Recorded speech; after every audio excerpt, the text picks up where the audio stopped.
Doctor, Muy buenas tardes, le agradezco a la coordinación haberme dado la oportunidad de estar acá, creo que fueron muy generosos. Eh, lo tomé como que una actualización sobre gastroquisis complicada, así que partimos de la base que dejó planteada el doctor José Luis muy bien en los programas de actualización de cirugía pediátrica y avanzamos con esta presentación a modo de complemento. Gastroquisis complicado, gastroquisis compleja, fue uno de los aciertos en tantos intentos de clasificación de la gastroquisis que no han llegado a buen puerto, y con este sí hay un consenso a nivel mundial. Hay gastroquisis de manejo complejo y hay gastroquisis compleja de clasificación, que son dos cosas diferentes. Solamente nos referimos a gastroquisis compleja en un inicio, y para entrar en esta población de pacientes por la clasificación solamente hacía falta adjuntarle a la gastroquisis algún problema como atresia, necrosis, perforación, vólvulo. La estenosis y la gastroquisis cerrada están descritos por algunos en la literatura, por otros no, pero siguen siendo gastroquisis de un manejo, un escalón más complejo de lo que es el promedio. Y básicamente lo que define esta población es el riesgo. Pasa de ser una patología quirúrgica habitual, de un riesgo bajo intermedio, a ser una patología compleja por el riesgo de muerte de 7,5 veces mayor a lo que es el promedio, y la mortalidad de un 16,6% versus un 2,18%. Eso nos pone la vara bastante baja como para poder pasar, y el que se le aproxime estos resultados estará ejerciendo una buena cirugía en la neonatología.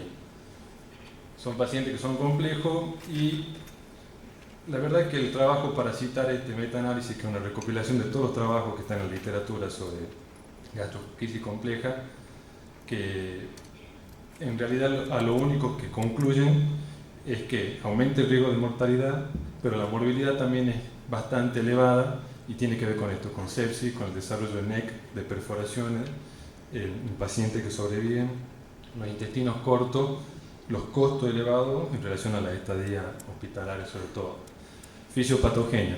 Fisiopatogenia en NEC no tratamos, no hablamos ahora, pero para entender un poco cómo es la respuesta inicial del intestino con restricción vascular, conviene repasar algunos conceptos que tampoco están ordenados en la literatura como para exponerlo en referencia a la gastroquisis compleja.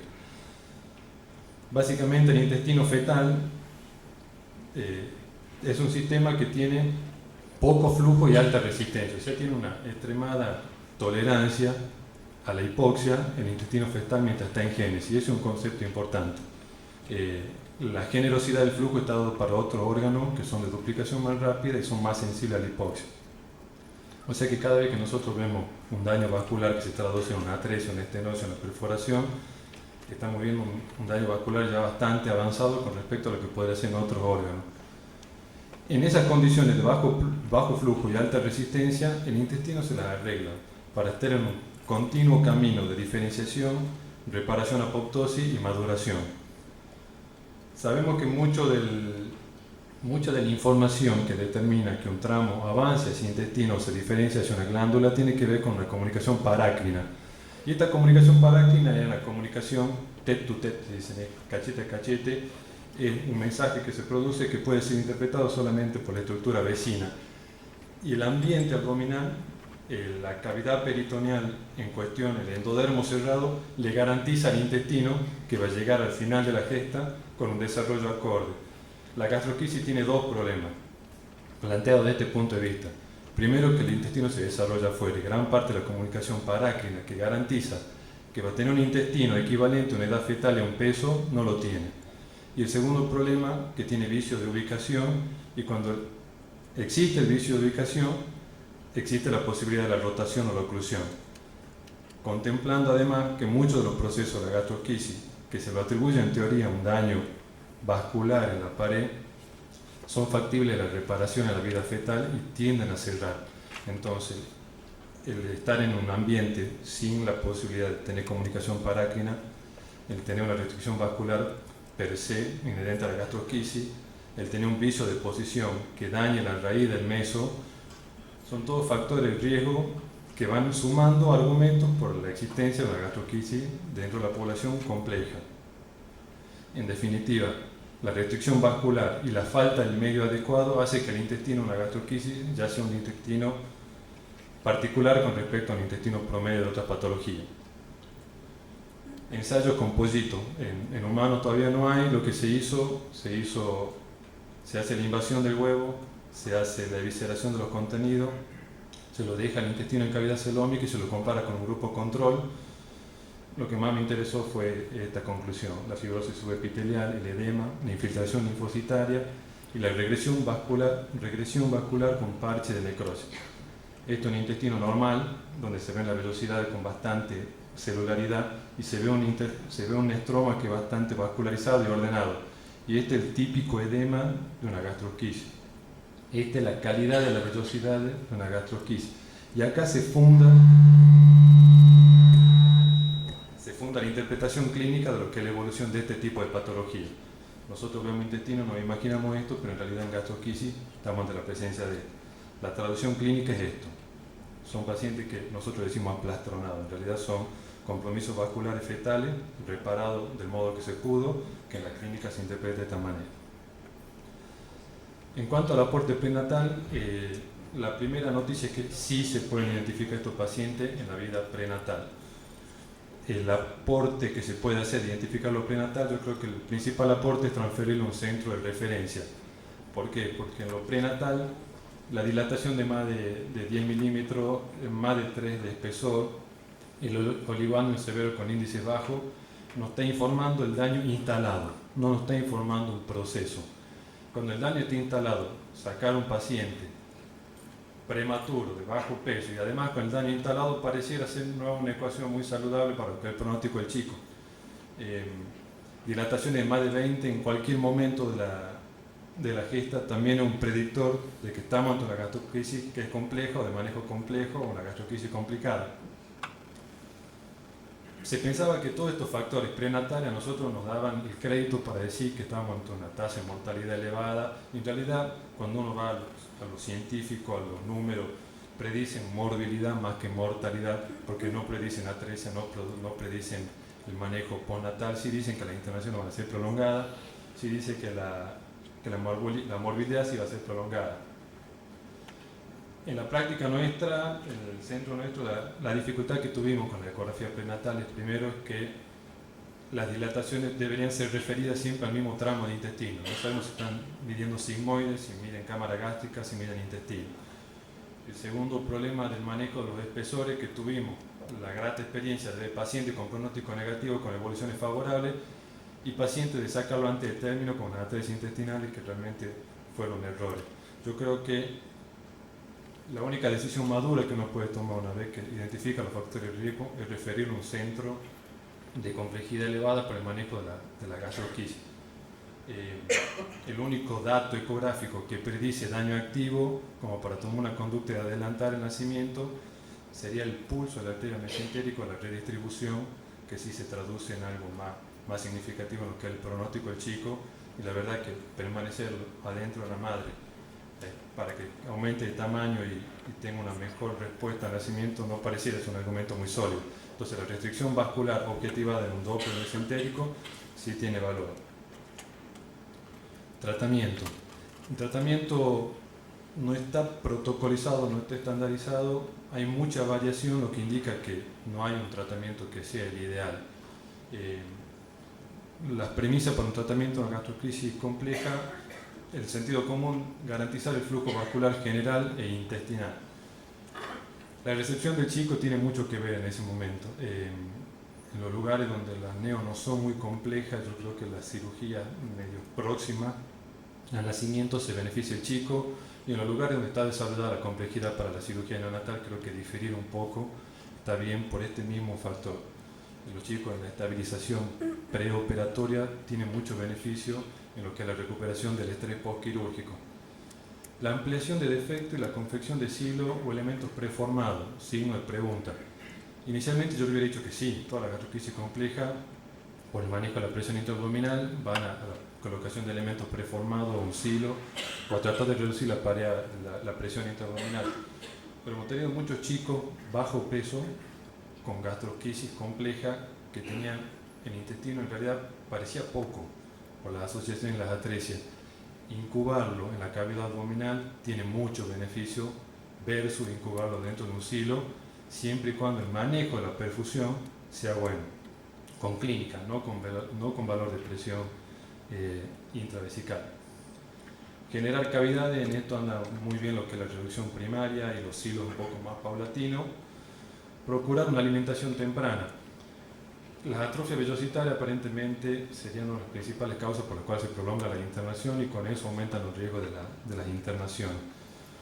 Y un refinado control de los accesos vasculares. Muchos de estos pacientes pueden ser candidatos a los servicios de rehabilitación intestinal y sabemos que en la insuficiencia intestinal, en la alimentación parenteral ciclada o ambulatoria, el elemento de baja mortalidad con respecto a los que son los trasplantes que van creciendo a paso agigantado.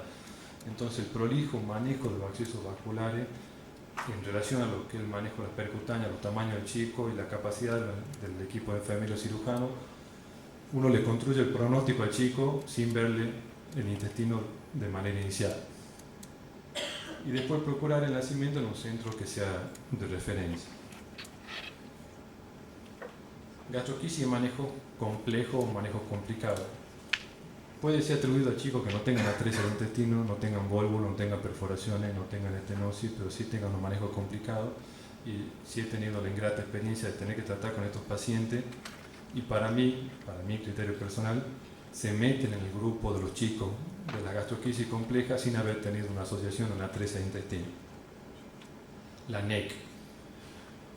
Uno tendería a pensar en la cabeza que el intestino que estuvo privado de vasculatura en la vida fetal, como que está inmunizado para lo que es la hipoxia postnatal, o tiene desarrollado mecanismos que lo hacen un poquito más aguantador de lo que es la hipoxia. Si esta hipótesis fuera cierta, debería haber poca NEC en gastroquisis y no son así los relatos. Este es un paciente que se le abrió el ductus, una gastroquisis que estaba reducida a plano, se le abrió el ductus. En la revascularización, o sea, cuando se cerró el ducto y se acomodó hemodinámicamente, hizo una necrosis distal extensa. Fue bastante difícil el manejo. La restricción vascular fetal protege, no hay nada escrito sobre esto. Lo que sí sabemos, hay publicaciones de pacientes de gastrocrisis compleja sin NEC, de lista extensa. También lo que sabemos es que el manejo es el mayor generador de NEC dentro de la gastrocrisis compleja y no tiene tanto que ver con lo intrínseco a la patología. La presión intraabdominal, la sepsis, los inotrópicos, las intervenciones prolongadas, las asociaciones de comorbilidad, los catéteres que hacen trombosis en las capas inferiores, el enfriamiento de los pacientes, todo lo que afecta lo hemodinámico en un intestino que se está debatiendo con la presión intraabdominal justo, es un buen gatillo para desarrollar una NEC en una base infecciosa que lo acompañe. Este trabajo lo aportó el doctor Boglione, que fue el que presentó en Tucumán cuando fue a las jornadas que hacemos nosotros de actualización.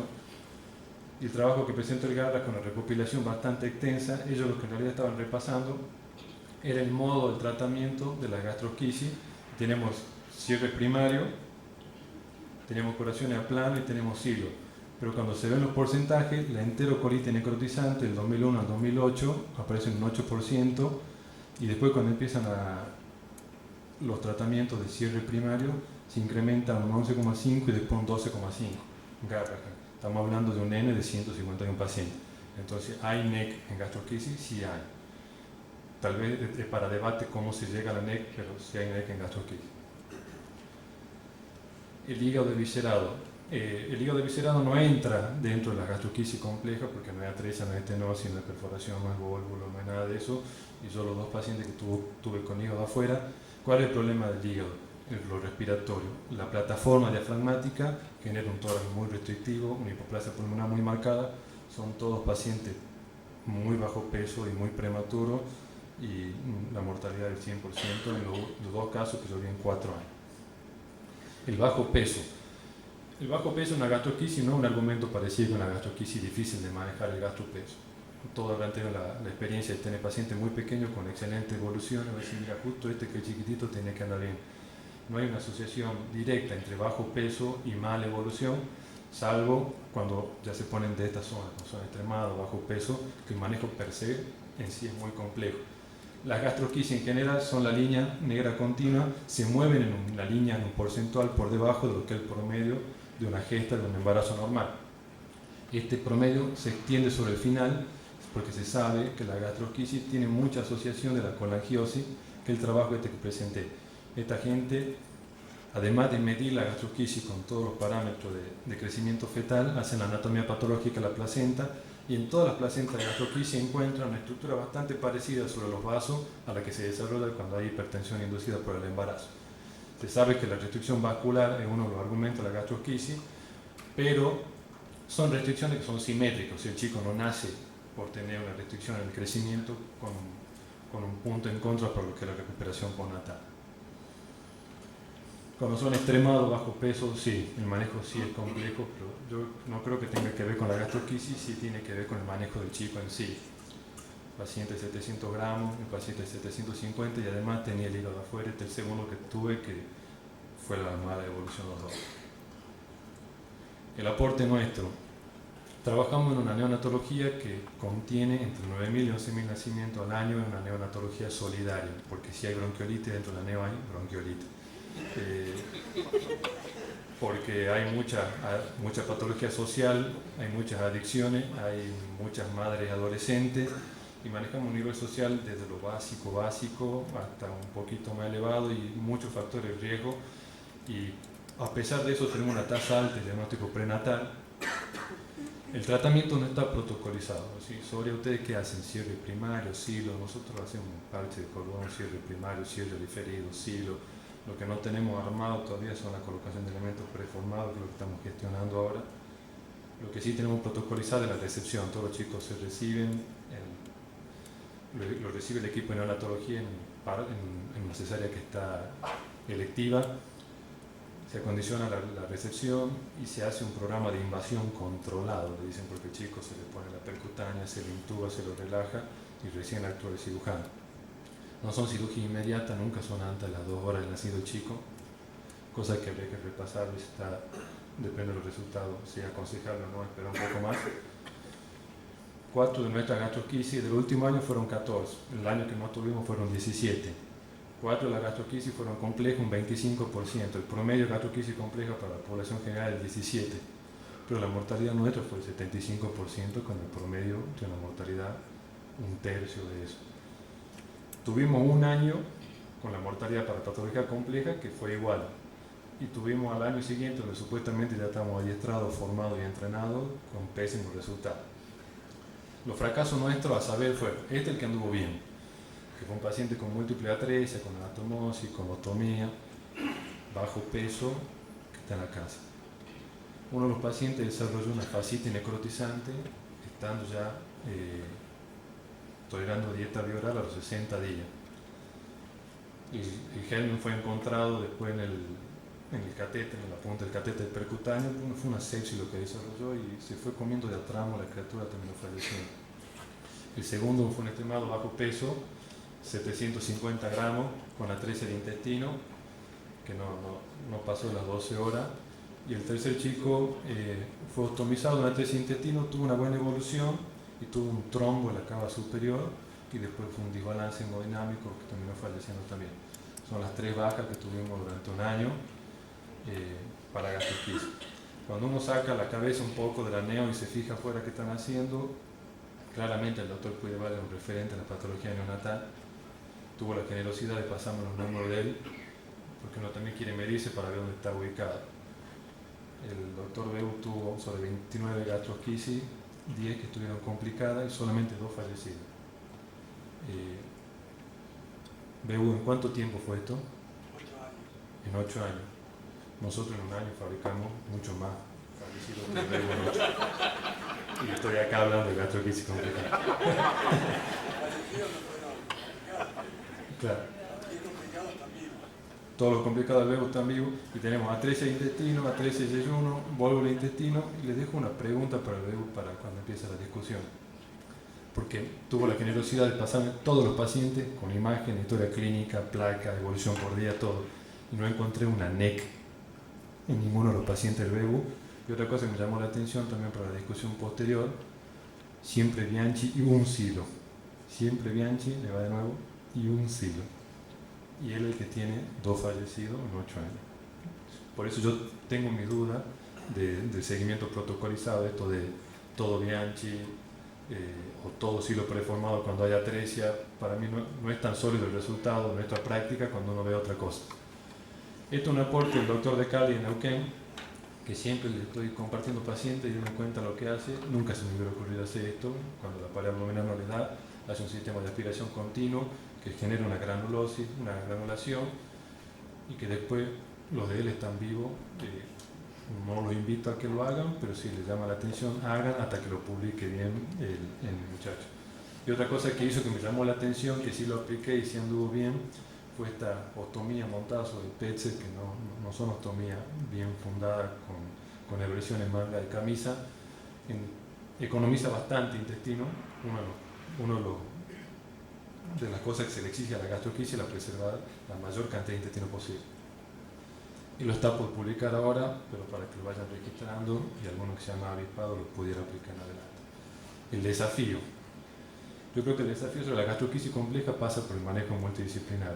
Una buena neo, donde no hay gérmenes, donde la atención es continua y es lineal, de alta complejidad, y en donde uno tiene referencias de consulta, deberían incrementarse los resultados con respecto a lo que tenemos nosotros al menos. Queda para la discusión, no está en la literatura extremadamente desarrollado lo que es la asociación de NECA con gastroquisia. No estoy muy seguro que la conducta inicial ideal de la operación inmediata para la gastroquisia compleja sea lo ideal. En este momento no estoy seguro que los elementos preformados, los silos tampoco sean lo ideal, y sí, los que tengan la posibilidad de sobrevida, preservar la mayor cantidad de meso y la mayor cantidad de intestino, sí le van a garantizar una mejor calidad de vida a la criatura. Nada más.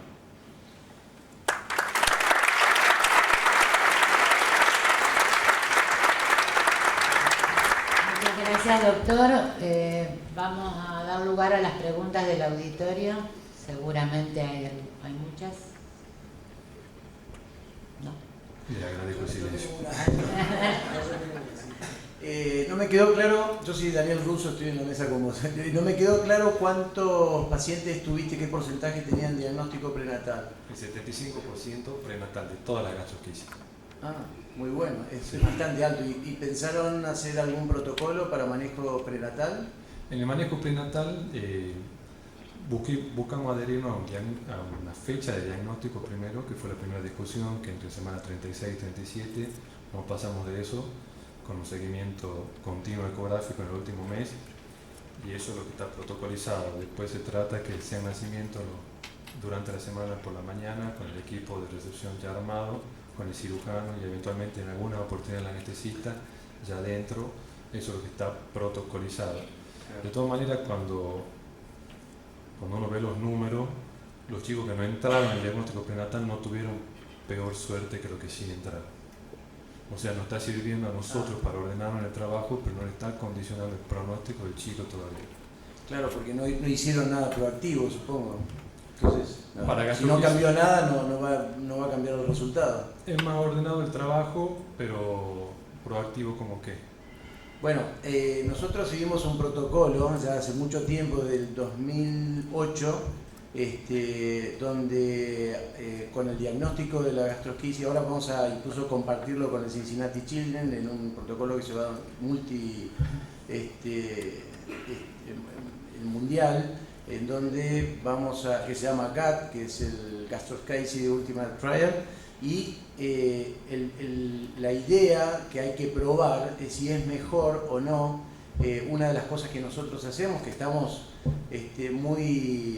digamos, a ver, hay cierto criterio de equipoise, no sé lo que significa eso, pero de que a nosotros nos cuesta mucho hacer el doble ciego, porque estamos muy convencidos que nos va bien. De hecho, desde que trajimos este protocolo, que ahora lo voy a aclarar en qué consiste, no tuvimos más ese tipo de cosas, ni un paciente más. Y llevamos 12 pacientes en donde cuando nace, en algún momento puedo hacerle una presentación si ustedes quieren, cuando nace el paciente, que ya lo venimos esperando, nace a las 34 semanas programado con maduración pulmonar con corticoides. el intestino está completamente no inflamado, no hay lesión vascular, no tiene absolutamente nada. Una de las bases del tratamiento es que la exposición del intestino al líquido amniótico, esto hay varios trabajos ya que lo tienen bien probado, hay un trabajo de Rita Layo, que es una patóloga del norte de Italia, que tiene una muy buena serie en conejos de exposición a intestino en diferentes momentos del embarazo de la rata, en donde a mayor tiempo de exposición y el número de elementos, de desecho del líquido amniótico, aumenta mucho el proceso inflamatorio. Es una peritonitis en definitiva. Pasa lo mismo con la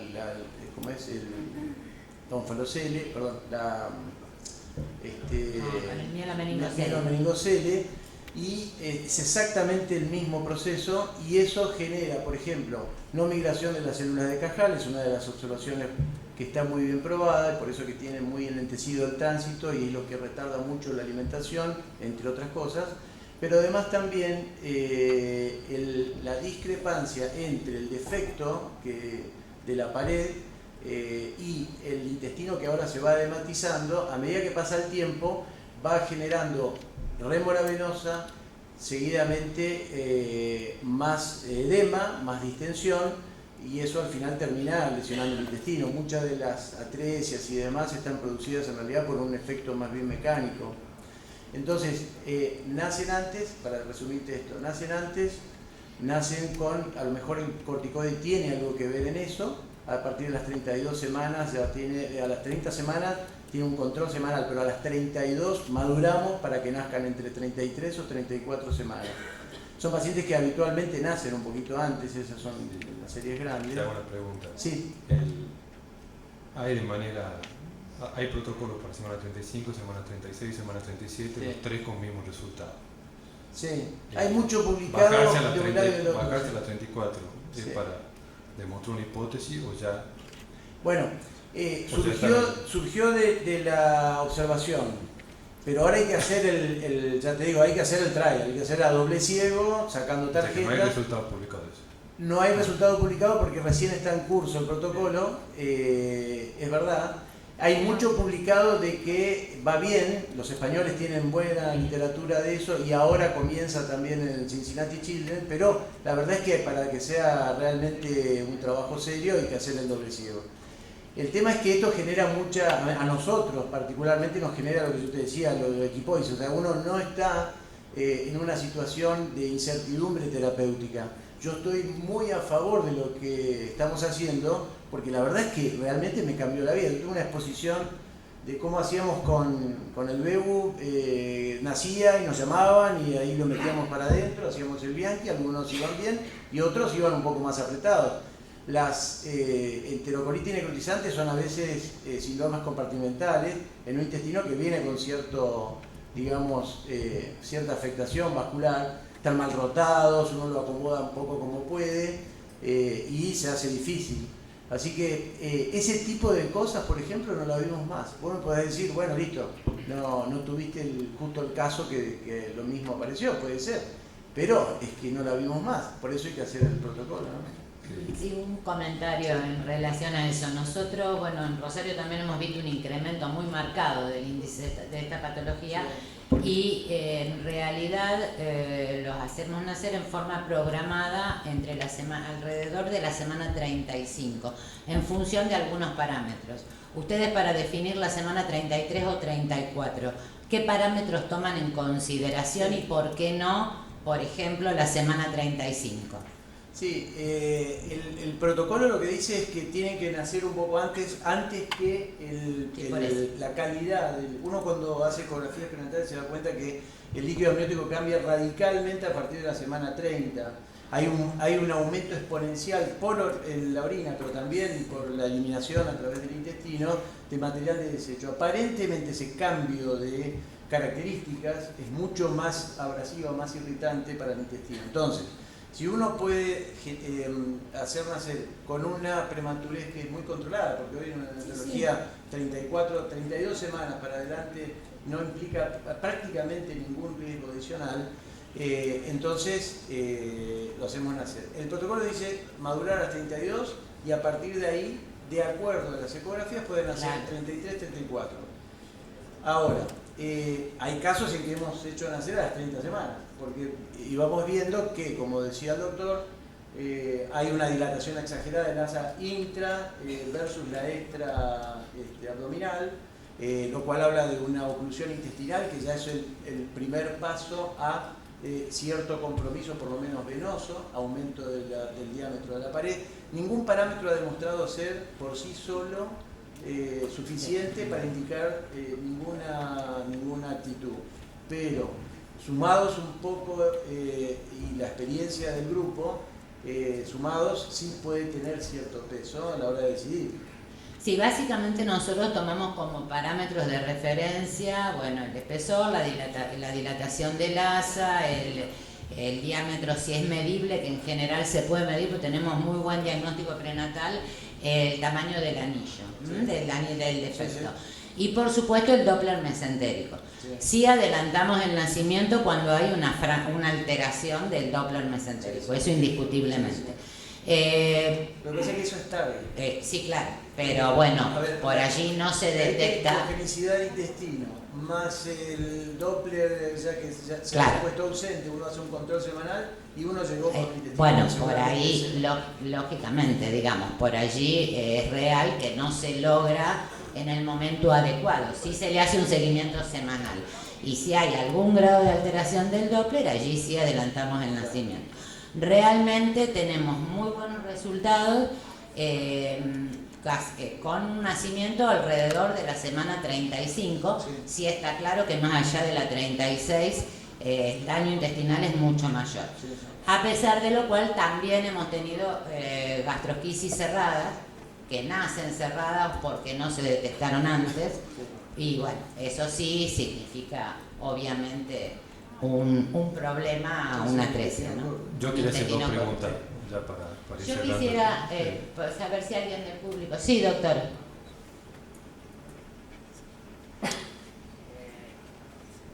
¿Cómo le va? Soy el doctor Adriano Neto.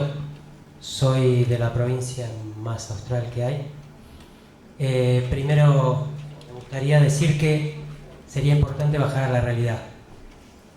32, 34 semanas en Tierra del Fuego, está saltando el gobernador, porque cuando tratamos de derivar a un paciente de 34 semanas con cualquier diagnóstico, y sea cirujano, quirúrgico o no nos reciben el paciente en un centro pediátrico, lo reciben en un centro general porque va con la mamá, con lo cual ya 32 semanas, 34 es un desastre.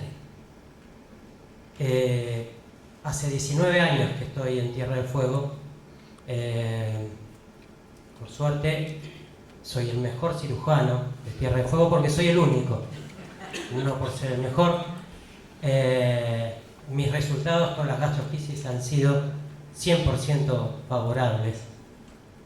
Por suerte, por lo que sea, yo me formé acá en Buenos Aires, en el Gutiérrez. El silo ha sido mi material de compresión de la gastrosquisis. Lamentablemente en Tierra del Fuego no contamos con silo con siliconas. He tenido que inventar.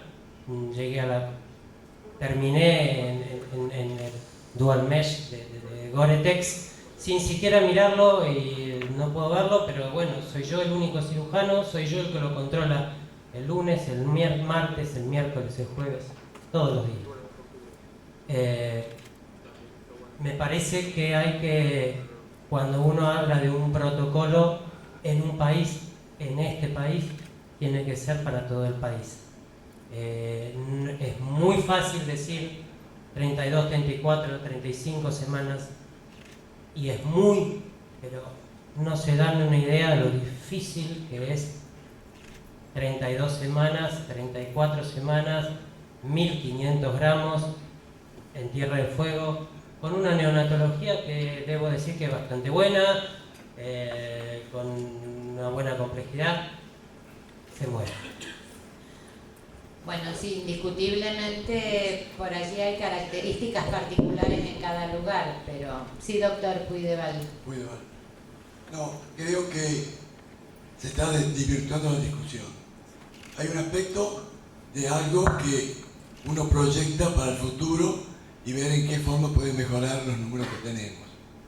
Yo quiero decir que yo discuto mucho con Russo. Los pacientes que yo mostré, estos 29 pacientes que se ven acá, que son personales, ni del austral ni del italiano, nacen cuando quieren.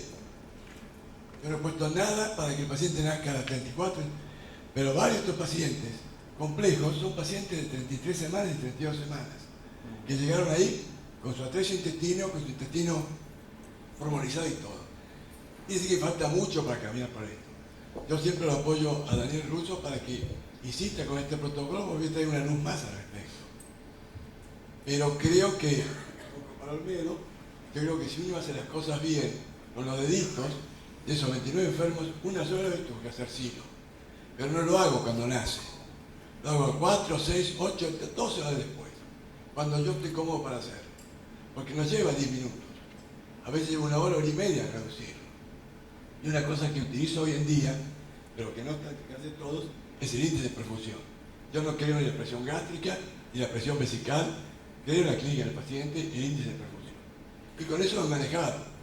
Estos 29 enfermos están a disposición de ustedes, están la foto con la bandera y todo de carta. Y ese es el resultado. De la NEC, Bebu. Hay uno que de los 2 muertos, uno estaba muerto el intestino cuando nació. Y el otro creo que es un poco responsabilidad mía, porque me entusiasmé un poquito más de lo adentro, que tenía intestino necrótico. Esto es una cosa, una yapa. Yo creo, una enterocolitis necrotizante uno la maneja clínicamente. 50% no se opera, pero son NEC. Y se operan después cuando hacen la cicatriz, lo que sea. ¿Por qué no hacemos lo mismo en una necrosis intestinal, por un vólvulo, por una hernia interna, lo que sea? Y he hecho lo mismo. Y me opero al enfermo, cuando el enfermo me lo pide una necrosis intestinal importante que me obliga a operarlo en agudo.